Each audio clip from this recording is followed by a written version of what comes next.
Okay. Yeah, okay. Um,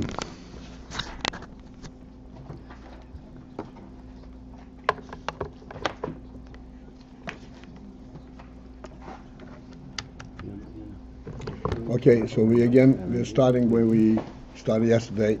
Maybe. A few lines above the middle starts Tchila.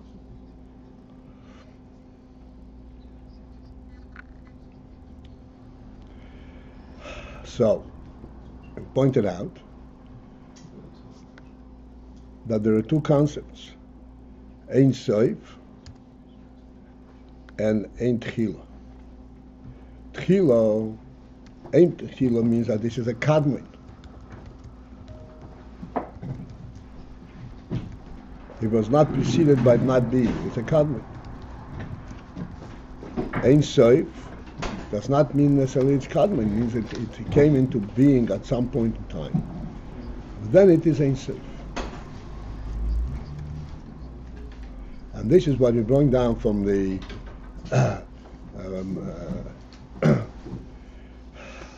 Pelchorimin, that kol kadmon nitzchi ve'en kol nitzchi kadmon.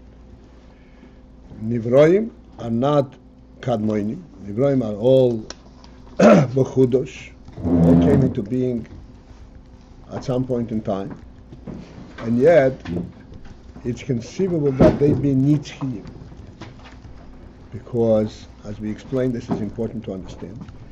The rotzen haboire, and I explained that this thing that they nitzchiyim is not that they are being recreated all the time, but they have a nitzchius element in the very design and the very will for their being. That's made mitzvah rotzen haboire. Even though the actual present, the actual structure, has to be a temporary time because they are mechudosh. They are not primary beings. Yet it can the rotzen haboire that conceived them, conceptualized them, can be without limit, without end, and therefore they would be inherently Ein Sof, nitzchi, so therefore nitzchius can be in an element that's mechudash. So this whole discussion is to point out that kadmon is a superior reference to a nitzchi, to Ein Sof. And therefore we're asking why the Oyer Ein Sof is referred to as Ein Sof rather than Ein Tchila. Right? And here we're going to further inside. The line starts with the word Tchila, and it's just a few lines above the middle of the page in Beis. However, the principle in this is to understand why we call it Ein Sof, Oyer Ein Sof, Dehine ha'oyer hu b'chinas ha'or levat. You have to understand that the Oyer is an aspect of a ha'ora levat. She'ein boy min ho'etzem. What does a ha'ora mean? That it does not possess an aspect of the etzem. We already discussed the term ha'ora.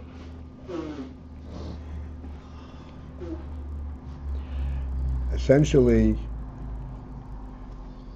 the best way that we can actually focus in on ha'ora is that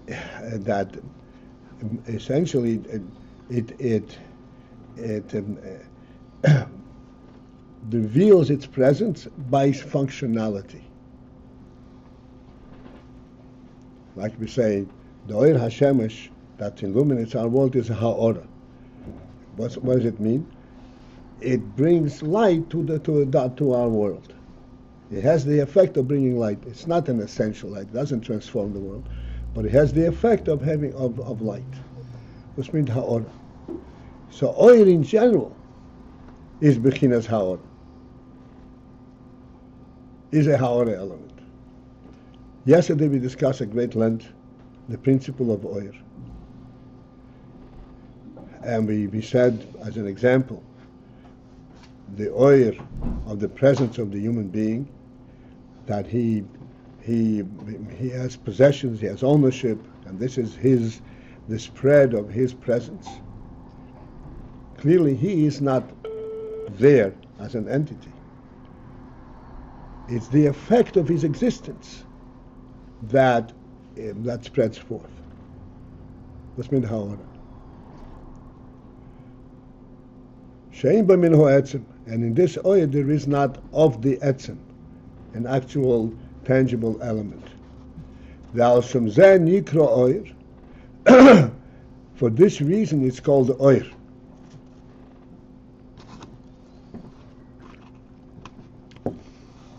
Because of the fact that it's only ha'ora. Oil means something which is not really a tangible or a graspable entity. It's just attesting to the fact that there is a moir. But in itself, it's not a real presence. This is why it's called oir, because actually it is only ha'ora. It's telling you that there is a moir. Ukyodua ha'hefresh bein oir v'shefa. And as we know, in this context, the difference between oir and shefa. Now, as we're saying, it's called oir because it's only ha'ora, and this brings us to understand this.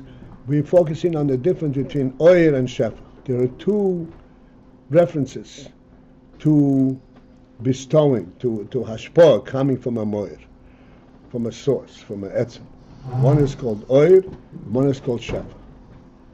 It's called Shefa.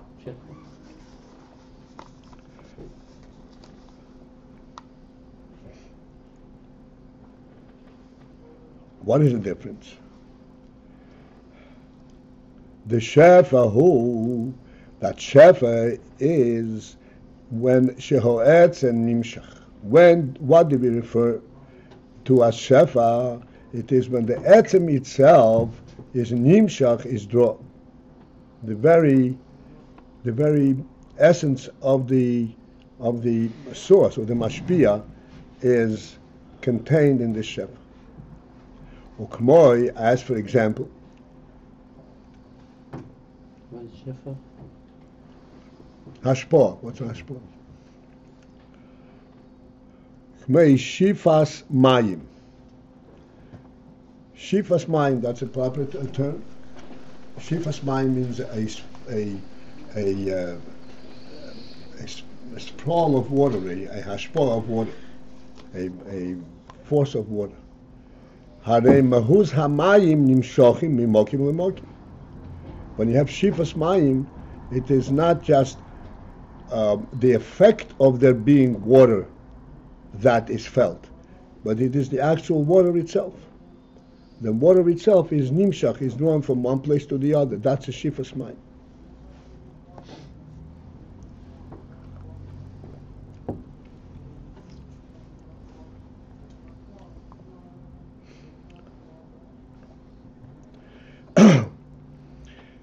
So the shifas mayim, this is the first and the lowest.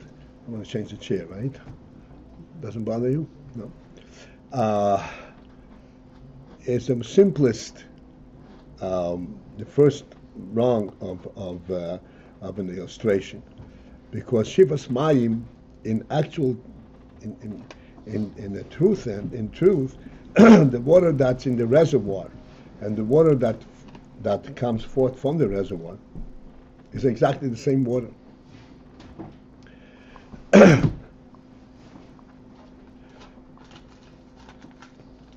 There is not anything that would say that this reservoir is supposed to have this water, and the water that comes out from it is outside, is external to it. because the water is really a physical entity, and the fact that it moves from one place to the other, the original place and the second place are identical. Nevertheless, as a first step, it's a proper demonstration of the concept, because shifas mayim, that that expression would be applied to let's say to an overflowing river, where the river has water as a matter of fact, as a matter of course. Water is constantly flowing in the river. And then, when the river overflows, so you say the river overflowed into shifas mayim, and it flooded the surrounding area. So the flooding the surrounding area, this means that the water came in a place where it usually does not get there, and usually it doesn't belong there. So this is why it's a proper. So this is mashpia water, like in the case of the Nile. The Nile rises and fills all the canals that lead the water all over the fields. So the water originally is in the river, and then there is mashpia water externally. So that again, this is a proper. In a certain context, it's a proper illustration. But the important thing is that we have to understand that the term shafa is describing a hashpah that is of the same caliber and the same presence as the source itself. Except in the source there is an abundance, and in the hashpah there is a limited amount. But it's exactly the same thing. This is the pshat that there is guf ha-mashpia, guf ha-etz.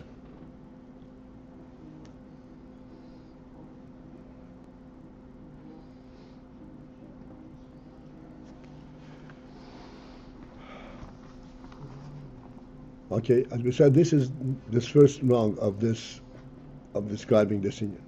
V'chein, but then the similar inyan is to be understood. The koiches ruchniyim, in spiritual koiches. Now, in spiritual koiches,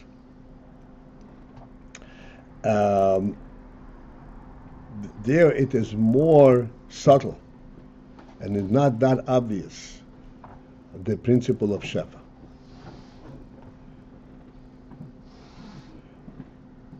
So we're going to discuss Okmoi, for example, Bizriko, in throwing. When one picks up an article and throws with his hand.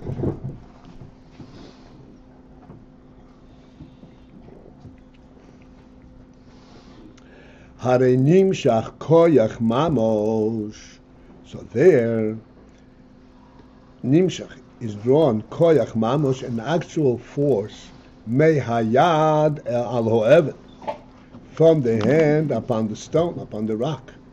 Shenoi soy lemailo, that carries the rock upwards, hepech tivoi, contrary to its nature. If you want to throw something upwards, and the nature of this rock is to be is to fall downwards. You throw it up, and it flies upwards. What carries it upwards? This is the same koyach of the hand that originally lifted it while it is attached to the hand, lifted it off the ground. That the same koyach is now vested, so to speak, in the throw, and it carries a stone upwards. So there's an element of a force that was vested in this throw in the rock that carries the stone upwards. It is not a ha'ora, meaning to say, it is not a wish, okay, I tell you to fly and you fly. You actually have to throw it, and you actually have to take some of the strength of the hand and invest it in the rock. Isn't that a Gashmistic koyach? A Gashmizik koyach. No, it's a Gashmizik. It's a koyach hayat. It's still a ruchnistic koyach because the. One second. Let's learn.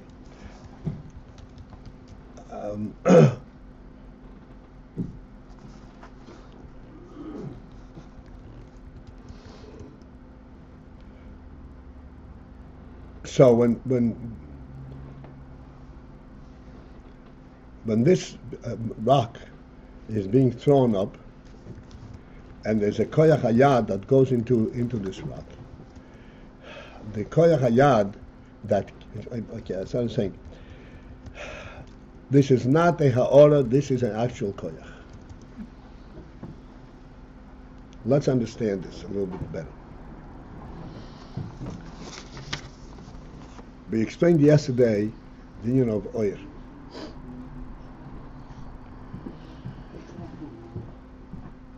And we said, as an example of a human being, that he occupies his home. And this is the oir of the person that occupies the home.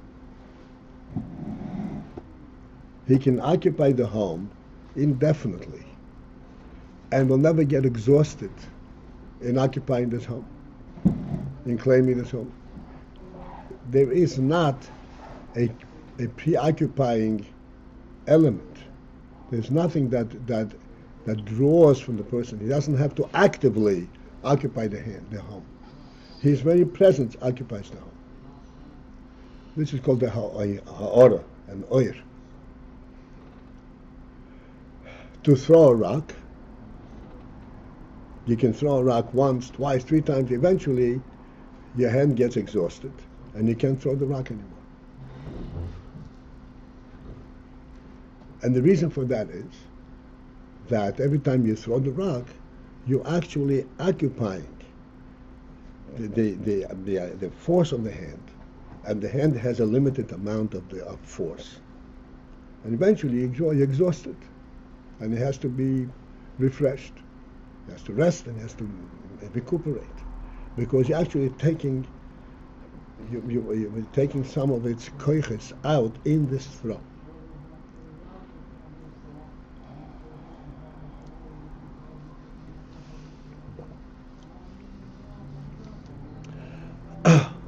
So, even though that you took some of its koyach out in this throw,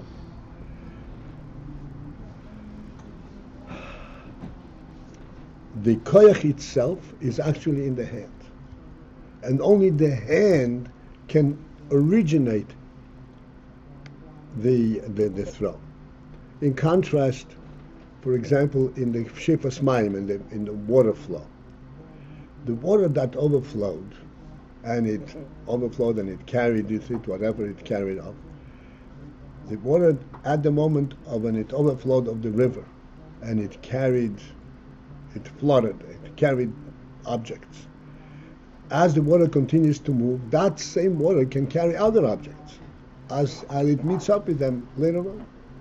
It has the same exact force as it had in the original state.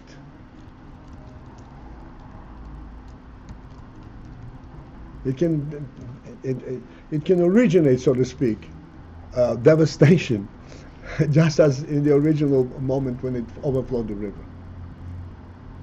In contrast to the hand. I'm sorry? In contrast to the to the hand, the original koyach is in the hand. And it does not originate. That's the koyach. That's why we call it a koyach ruchni. Because the koyach that comes out of the hand is not a koyach that has koyach in its own, in itself. It's a hashpah of koyach as a koyach hayat, but it's not the real koyach. It's part of it. It comes with it and it has an element of it, but it does not have the origination element. The origination element is exclusively in the hand. That's what's called Shifa, Hashpa Ruchnis. It's Hashpa, but it's Hashpa Ruchnis. But when it's put into the hand, into this rock, it's not the hand, but the Koyach Hayad.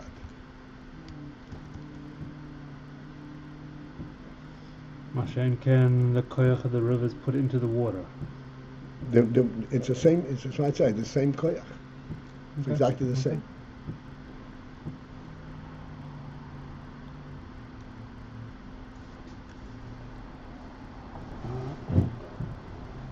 Okay, so it's more to be discussed.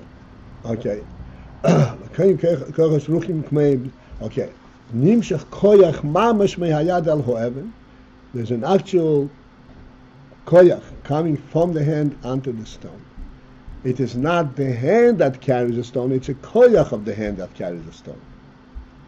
Shenoi so in lemailo that carries it upwards, hepech tivoi, contrary to its nature. See, that part made me think it was a mashal for shefa. It is a mashal for shefa. I thought the river was a mashal for shefa. The river mashal for shefa and koyach etzenu, and I said this is the first step. This is the lowest. But the kaim bekoyach ruchnim. So I didn't follow that. Even when the original, Look inside. Even when the original koyach is not present, it's still still say that shefa. Of course, it's shefa. The koyach, there is a koyach. You're not following inside. I thought you just Look at me. yeah. Where? But we just now finished. And the Meshochim Mokim Mokim. See the water. Who's Amayim Meshochim Mokim Mokim. V'chein bekoyach ruchnim.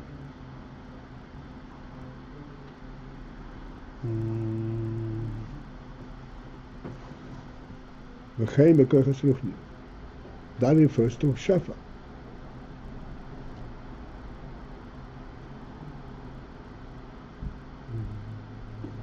The Mayim Shachim. Okay, so this is the river. This is mashal for Shefa. Go ahead. V'chein. V'chein koyach ruchnim kmo zrika. So too with spiritual powers like throwing. Right. Nimshach koyach mamish That's shefa. mihayad. So they're both okay. So they're both mashalim for. Yeah, and explain that this is Mayim is really hardly a real moshel because Mayim is not really shefa in the sense that something is nishpa, comes forth from the source, because it's the same water in the source as it is outside. Okay. But it has a certain element of hashpach as a first step. But the koyach ruchnim, you see, mamash, it's a shefa, because the koyach really remains in the hand. That's a makoyach. And only the hand can originate it, and the hand produces, gives off of its koyach into the rock. Not just a ha'ara, it gives its actual koyach into the stone, Right. the rock. Because if it were a ha'ara would mean something like, I want the rock to fly. That will not cause the rock to fly. Yeah. What makes the rock fly? When I put the physical force in it, that it should fly. The force has to carry it. The same force that originated the throw. What's the difference really? What? I'm saying between, like, I understand between it not being a ha'ara, that like thinking theoretically would be a ha'ara and throwing is a shefa. Yeah. Right? Is it because it's like similar to it? What's the No, it's saying we are making a distinction between them. right? But what's really the essential difference? What? I mean, I understand that if you think about something that's not actually going to work, but how is that a difference between the ha'ara and shefa? Like, it's saying that if you throw something, it's going to work. If you think about it, it's not going to work. But how's one an example of, or one an example of? That's shefa? exactly it. Ha'ara if there is not a koyach ha'etzem, and in the shafa there is a koyach ha'etzem. Oh, whatever's happened is not going to happen. Okay.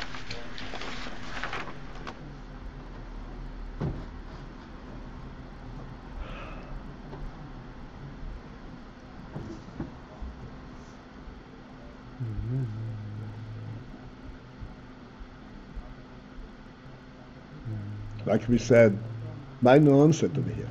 We said that the ha'ara of the person in this home, okay, that defines his presence. Let's say that this person likes the tables to be set up in a certain way. That's not, his presence will not set the tables in a certain way. They will not automatically go and adjust themselves according to what kind of person he is. It has to be done physically. But ownership of the home is automatic. He is there, and therefore he is present everywhere in that home. This is called oir. There is not an etzem, an element of the etzem that's nishpat. It's only ha'ora. In shefa, there is an element of the etzem that comes forth. And as we say in the Kiyach HaZriko, that in Kiyach HaZriko, there is an actual koyach from the hand that attaches itself to the stone that carries the stone upwards. Hepech tivoy, contrary to its nature, which means that there is an actual force that forces it to go other than it would normally. Oil cannot go force anything hepech tivoy. Or cannot force anything. On the one hand, it is what is taking this out of the public domain and making it private. Its nature was to just be stumped space, and now It doesn't go so Yachid, it's his space, his place. It's his space, yeah. Yeah. But it doesn't. As I said, you own your home. Will the home automatically design itself according to your nature, So nothing will according to your preference? nothing physical will move, but the nature of the place has changed. Nothing doesn't. Uh-huh. It's his domain now. It's his domain, but nothing changes. They have these cars these days, where if you sit down in the car, everything will align itself according to you. Oh, very The good. window, the mirrors, the chairs, the things. Destinations. No, not destination. It's already thought control. Huh? It's already thought control. It's like, No, it's not thought control. No. I don't know how they know it. It's a shafa. You sit down in the seat and it moves the seat. and it The moves weight the of it, thing, yeah, and it moves the- something. something physical. All right. Okay, this is the first installment. So, have a good day. We are going to prepare for davening now. You have cars which is